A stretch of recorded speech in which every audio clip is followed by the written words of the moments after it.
के समाजशास्त्र के विद्यार्थियों को रिवीजन के अंतर्गत मैं आज महिलाओं के विरुद्ध हिंसा विषय पर जानकारी दे रही हूँ। वैदिक काल में भारत में महिलाओं की स्थिति सभी प्रकार से बहुत अच्छी थी। उस समय जो है नारी को शक्ति के रूप में माना जाता था और हमें सबको पता है, जब हम प्राचीन भारत का इतिहास पढ़ते हैं तो वो जो है धार्मिक रूप से, सामाजिक रूप से और पुरुषों के बराबर राजनीतिक रूप से भी सबल थी। और इसीलिए हमारे धार्मिक ग्रंथों में महिलाओं को यत्र नार्यस्ति पूजयन्तु रमन्ते तत्र देवता, इस एक लोकोक्ति से जो है वो नवाजा गया है। लेकिन उस समय लड़कियां भी ब्रह्मचर्य का पालन करती थी, वो भी जो है वो आश्रमों में शिक्षा प्राप्त करती थी, उन्हें भी जो है उसी प्रकार से प्रशिक्षित किया जाता था जिस प्रकार से कि पुरुषों को कला के क्षेत्र में, युद्ध के क्षेत्र में और राजनीति के क्षेत्र में प्रशिक्षित किया जाता था। और फिर उसके बाद में अब आगे अगर हमें देखें तो उस कन्या जो है अपने वर का स्वयं ही स्वयंवर के रूप में वर को चुनती थी। तो हम ये कह सकते हैं कि उस समय महिलाओं को वही सब सारी स्वतंत्रता प्राप्त थी जो पुरुषों को थी। मध्यकाल में अगर हम हमारे भारत का इतिहास देखें तो कई आक्रमणकारियों ने कई दिशाओं से हमारे देश पे आक्रमण किया। अलग अलग समय में अलग अलग आक्रमणकारी हमारे देश में आए और जब वो हमारे देश में आए तो उन्होंने आक्रमण करने के बाद में यहाँ पे जो जीते थे उन्होंने यहाँ की संपत्ति, धन संपदा लूटी, लोगों को की मारकाट की, साथ में उन्होंने महिलाओं के साथ दुर्व्यवहार भी करना प्रारंभ किया। तो महिलाओं की रक्षा की दृष्टि से कुछ पाबंदियाँ उस समय लगाई गई और उसके बाद में आज तक उसे पुरुषों की तरह स्वतंत्रता नहीं मिल पाई। अगर हम महिलाओं पर अपराध के बारे में देखें तो हमें कह सकते हैं कि वर्तमान में महिलाओं के ऊपर अपराध निरंतर बढ़ते जा रहे हैं। महिलाओं का जो है अनेक प्रकार से शोषण हो रहा है। कन्या भ्रूण हत्या, जिससे कि आप सभी विद्यार्थी परिचित हैं। उसके बाद में है अपहरण, हत्या, बलात्कार और इसके अलावा घरेलू हिंसा, दहेज हत्या, ये सब भी कई वो हैं अपराध जिनसे कि महिलाओं को सामना करना पड़ता है। इसके अलावा अगर हमें देखें तो कुपोषण, पर्दा प्रथा, अशिक्षा, ये भी एक समस्या है। और एक प्रमुख समस्या यह है परिवार में लड़के और लड़कियों के मध्य में भेद, उनके खान पान, शिक्षा, पहनावे ओढ़ावे और परिवार के वरिष्ठ जनों द्वारा लड़कियों के प्रति किए गए व्यवहार, ये के प्रति और लड़कों के प्रति भेदभावपूर्ण किए गए व्यवहार, ये सब इसमें आते हैं। हमारी देश की आधी जनसंख्या महिलाओं की है और स्वाभाविक रूप से किसी भी देश में लगभग आधी जनसंख्या महिलाओं की ही होती है। तो आधी जनसंख्या के विरुद्ध यदि हिंसा हो रही है तो ये एक बहुत बड़ी जटिल समस्या है। और ये आवश्यक नहीं है कि जो हिंसा हमें दिखाई दे रही है वही महिलाओं के विरुद्ध हो रही है। कई हिंसा तो ऐसी होती है जिनको कि वो महिलाएं चुपचाप सहन करती रहती हैं और वो मतलब कि समाज और अन्य लोगों के सामने आती ही नहीं है। तो इस प्रकार से ये हिंसा एक जटिल समस्या है।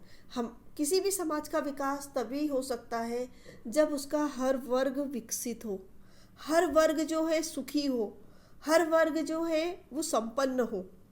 लेकिन यदि किसी समाज का आधा वर्ग प्रताड़ित हो, सुखी नहीं हो, संपन्न नहीं हो, तो वो समाज जो है विकास की दौड़ में पीछे रह जाएगा।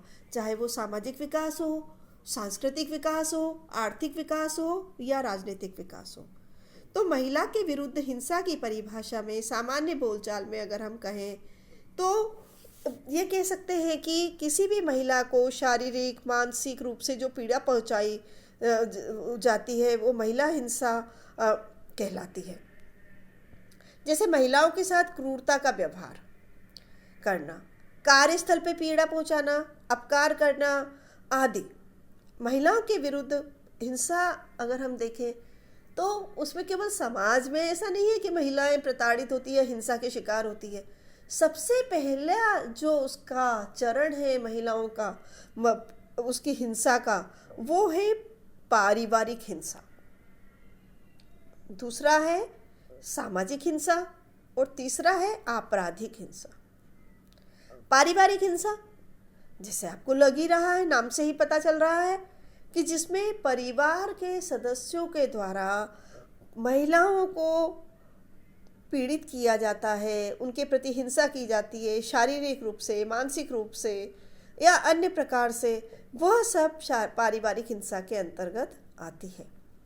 अधिकांशतः हम देखते हैं कि परिवार में बालिकाओं, महिलाओं, कन्याओं या जो विधवा महिला परिवार की होती हैं, वधुएं आदि, इनके साथ जो है वो जो व्यवहार होता है वो कई बार अच्छा नहीं होता है। कई परिवारों में हम ये देखते हैं महिलाओं को बोलने का अधिकार नहीं होता है, परिवार के लोगों के साथ बराबरी से बैठने का अधिकार नहीं होता है, परिवार के महत्वपूर्ण निर्णयों में उन्हें शामिल होने का अधिकार नहीं होता है, और यदि महिला कामकाजी होती है तो उसकी सारी कमाई उसके पति या परिवार के अन्य पुरुषों के द्वारा छीन ली जाती है। उन्हें भोजन सही ढंग से नहीं दिया जाए, यदि परिवार में लड़की के जन्म के बाद में भेदभाव किया जाए, परिवार के पुत्र को अच्छा भोजन दिया जा रहा है, लड़की को नहीं दिया जा रहा है, वो भी एक हिंसा में आता है। और भी कई इस प्रकार की जितनी भी व्यवस्थाएं हैं, लड़की में और लड़के में भेद करना, शिक्षा में भेद करना, उच्च शिक्षित बेटे को करना, बेटी को नहीं करना क्योंकि वो पराया धन है।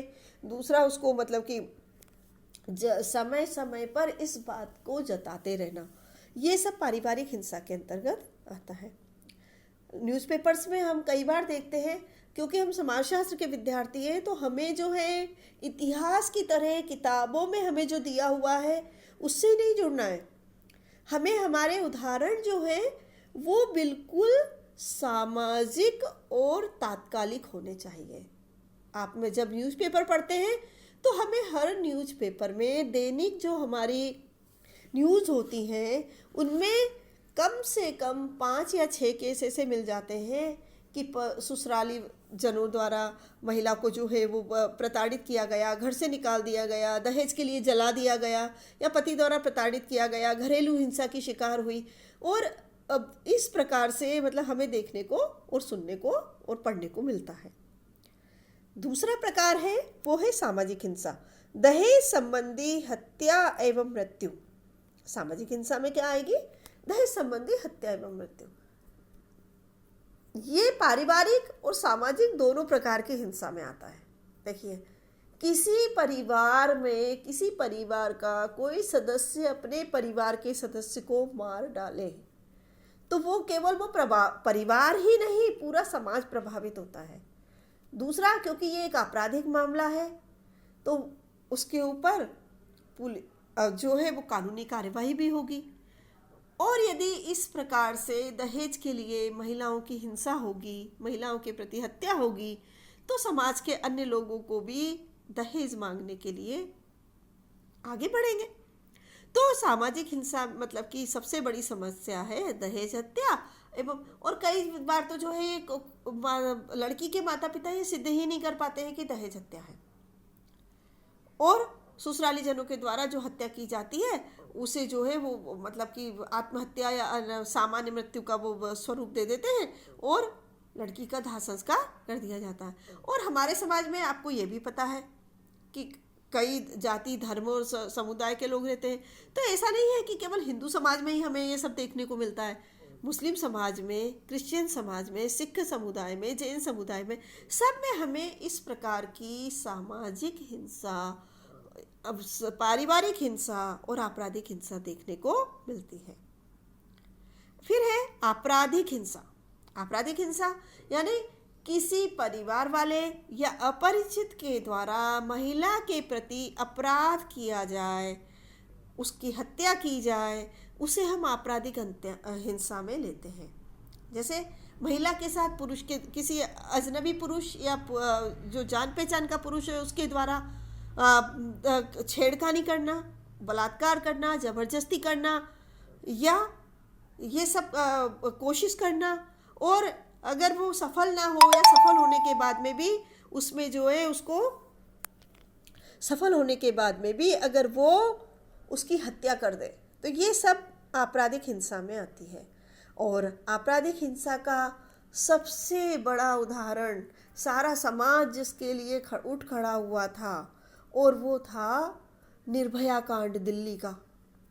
कि बस में जब वो रात में ट्रेवल कर रही थी अपने मित्र के साथ, और बस कंडक्टर, ड्राइवर और खलासी के द्वारा जो उसके साथ दुर्व्यवहार किया गया था, उसको किस प्रकार से शारीरिक क्षति पहुंचाई गई थी, और उसके बाद में उसको काफ़ी बचाने की कोशिश करने के बाद भी वो बच नहीं पाई थी।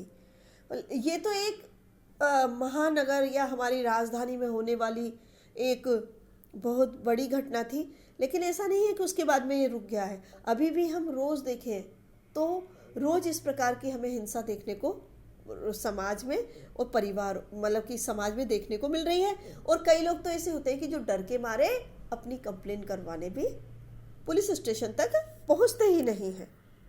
ये सब मैंने आपको महिलाओं के विरुद्ध होने वाली हिंसा के प्रकार बताए। तो इनके जो महिलाओं के विरुद्ध जो हिंसा है, इसको रोकने के जो उपाय हैं वो है, सबसे पहला है सोच में परिवर्तन। परिवार में लड़के के जन्म के बाद से ही उसे एक वीआईपी ट्रीटमेंट दिया जाता है, या उससे कहा जाता है तुम विशेष हो, तुम हमारे लिए बहुत बिल्कुल विशेष हो, और तुम्हें जो है वो करना है जो हम अगर तुम हमारे आगे की जो है वो हमारी इस जो हमारी विरासत है उसको संभालोगे, और वैसा ही उसको ट्रीट किया जाता है। तो इस सोच में परिवर्तन करना पड़ेगा। परिवार के बुजुर्ग बड़े पुरुषों को अपने परिवार की महिलाओं का सम्मान जब वो करेंगे, घर के छोटे बच्चे देखेंगे तो वो स्वयं ही सीख जाएंगे। यदि हम बच्चों को ये कहेंगे कि आप सम्मान करो और परिवार के पुरुष सम्मान नहीं कर रहे हैं, तो स्वाभाविक रूप से वो बच्चे भी नहीं सीख पाएंगे।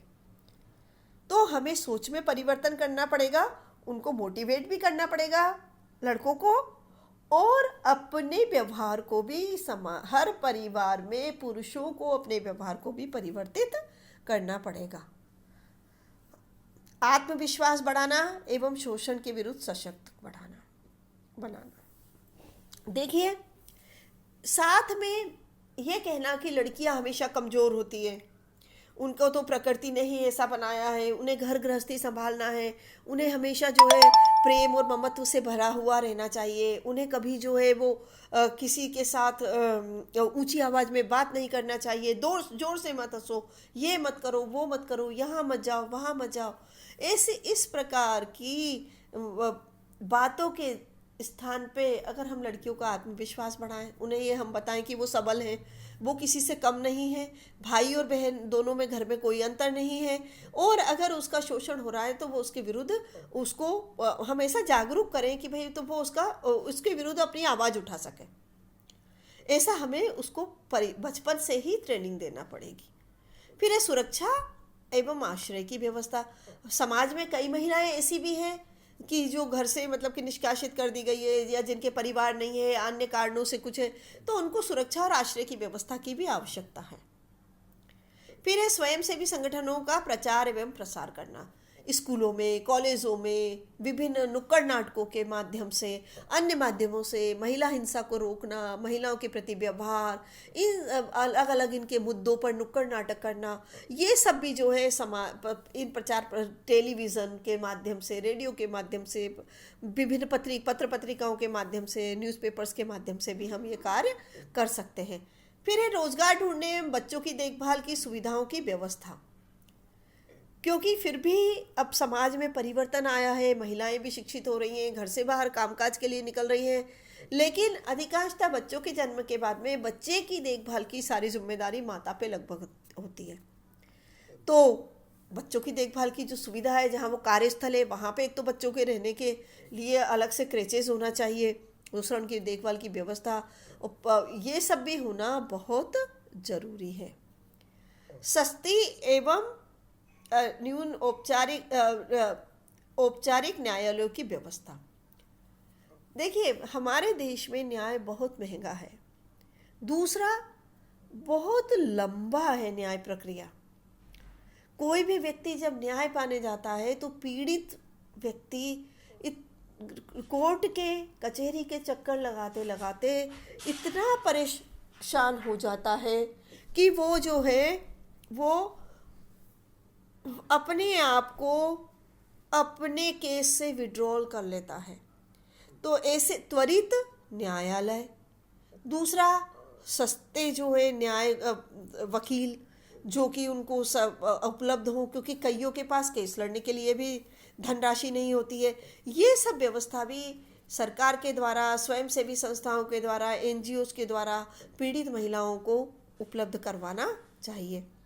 फिर निशुल्क कानूनी सहायता भी मिलना चाहिए उनको, क्योंकि हर महिला अपने विरुद्ध होने वाले अपराध या घरेलू हिंसा या सामाजिक हिंसा के विरोध में स्वयं खड़ी नहीं हो सकती, या कई बार उसकी मृत्यु के बाद में उसके परिवारजन इतने निशक्त होते हैं कि वो न्याय के लिए नहीं लड़ पाते हैं। तो ये निशुल्क कानूनी व्यवस्था भी, सहायता भी मिलना चाहिए। फिर महिलाओं को त्वरित न्याय मिले, यह भी व्यवस्था होना चाहिए।